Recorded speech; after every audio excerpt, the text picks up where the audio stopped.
prabėgusią gerumo savaitę vainikavo įspūdingas renginys prie Balto tilto.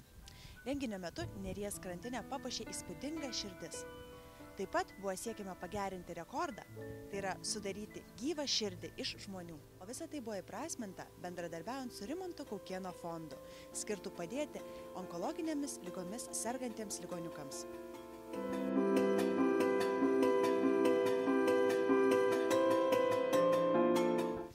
Kalbiname vieną iš gerumo savaitės organizatorių Liną.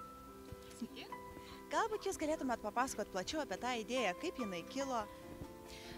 Taip, aš esu atstovauju įmonė Bioderma ir mums ši idėja kilo, nes šie metai, tai yra 20 metų, kaip Bioderma rūpinasi jautria oda, tai yra 20 metų, kaip sukanka vienam mūsų populiariausiam produktui. Tas produktas skirtas jautriai odai ir būtent to įkvėpti mes sugalvojame, kad reikia padaryti įkvėpto jautrumo savaitę.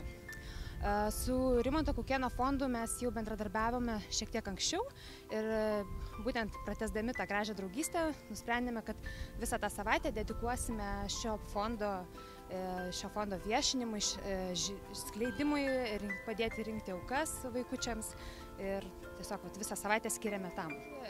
Linksmai prasidėjo mūsų, kaip ir šita jautrumo savaitė, maratone prasidėjo, tai visi labai linksmai bėgom, pavargę visi buvom, nes ne visi sportininkai, bet žodžiu visi pasiryžę, mes tai kaip ir pradėjom aktyviai, kad tokį duoti toną gerą šiai savaitai.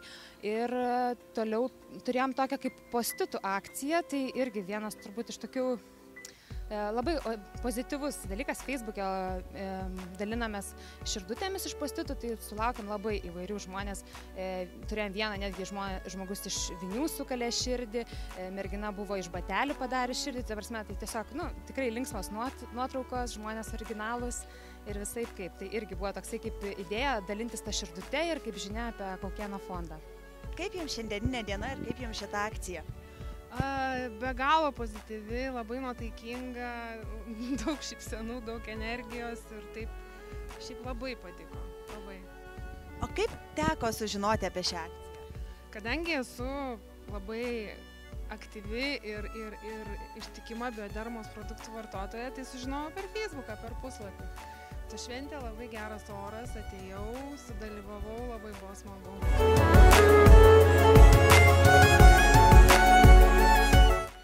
Pasiteirauti, kaip jums kilo idėja įkurti šį fondą?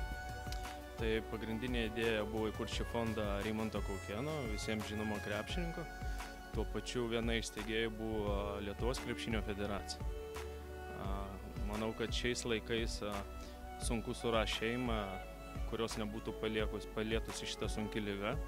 Rimo šeima taip pat tai buvo palietę ir tai sukrėtė jį ir nusprendė įkurti tokį fondą. Viena iš pagrindinių krypčių fondo yra padėti sunkiai sergantiem vaikam. Tai stengiamės padėti, kiek sugebam šiai dienai. Viena iš pagrindinių dalykų tai pildom vaikų svajonės. Taip pat stengiamės kompensuoti, nupirkti nekompensuojamus vaistus ir visais kitais įmanomais būdais. O kaip yra didinamas pačio fondo žinomumas, kad žmonės apie tai žinotų, galėtų pagelbėti ir prisijungti prie veiklos?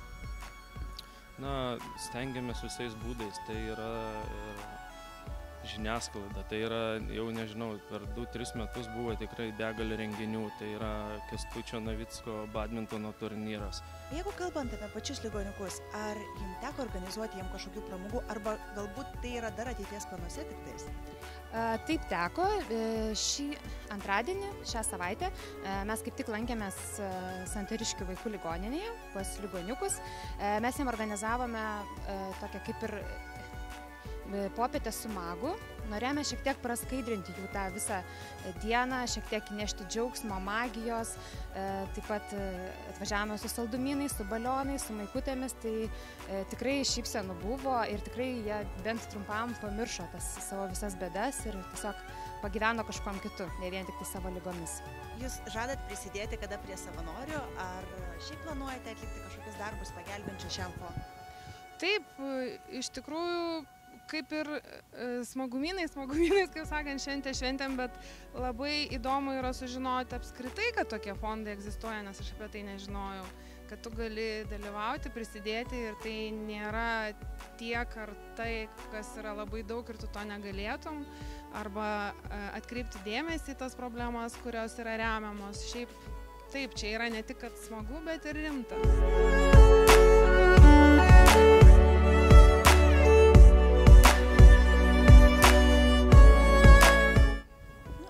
Galite jau pasigirti kažkokiais rezultatais, kuriuos pavyko pasiekti šio fondo?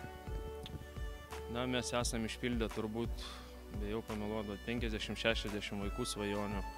Esam nupirkę nekompensuojamų vaistų tikrai nemažom sumom. Esam įrengę Kauno klinikose virtuvėlės, dalinai palatas, lovas, specialias ligoniukam esam supirkę. Tų darbų yra begalė, tiesiog dabar sunku visus prisiminti, išdalinti ir papasakot. Visa informacija yra mūsų puslapyje kaukienoparama.lt. Kviečiam visus norinčius, galinčius prisidėti, prisijungti prie mūsų veiklos. Kaip žmonės, ar jie yra aktyvūs, ar galbūt jūs norėtumėt, kad jie būtų aktyvesni ir labiau padėtų? Mes esam patenkinti, iš tikrųjų, kaip viskas vyko. Aišku, visada norisi kuo geriau, kuo daugiau to aktyvumo, bet tikrai pakako. Labai džiaugiamės, kad ir šiandien susirinko daug žmonių ir savaitėje mus palaikė daug, tai tikrai džiaugiamės aktyvumu, džiaugiamės visų žmonių prisidėjimu.